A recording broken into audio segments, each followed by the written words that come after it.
May kukwento ko sa inyo.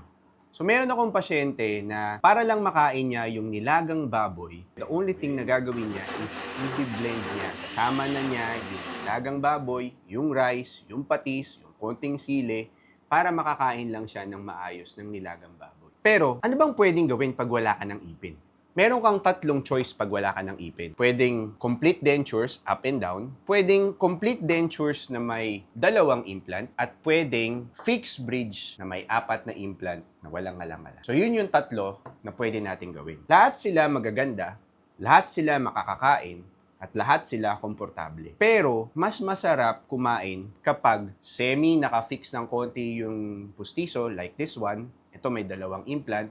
Pagka nilagay mo, mag-i-snap ng ganon, pero ito ay removable pa rin. Or, pwedeng 4 na implant na, walang ngala-ngala, mas komportabling kumain, at syempre, mas magandang experience kasi parang ramdam mo na ipin talaga. So, yun yung tatlong choice natin. Pero, kung ito lang yung kaya ng budget mo, yung complete dentures, okay pa rin naman to. Syempre, may konting sanayan lang para makakain ka na maayos. Aayusin pa rin naman natin paano makapagsalita at syempre, kapag hindi maganda yung pagkakagawa namin, papalitan ko.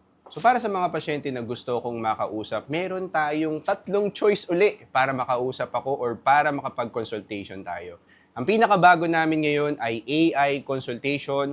Pwede nyo i-download ang ating app. Ito ang ating QR code. I-download nyo yung app. Pwede kayong mag-pictures sa cellphone nyo and makikita ni AI at sasabihin ni AI kung ano ba ang problema ng bibig nyo. Pangalawa ay online consultation. Pwede tayong mag-online consultation at the comfort of your home. At i-schedule lang natin at mag-uusap tayong dalawa. At ang pinakamaganda, syempre, ang actual consultation para talagang mas maganda ang magawa ko. At sa actual consultation, tayo ay magsi-CT scan, X-ray, pictures, lahat ng diagnostic na pwede natin gawin para malaman nyo kung paano kayo papagandahin.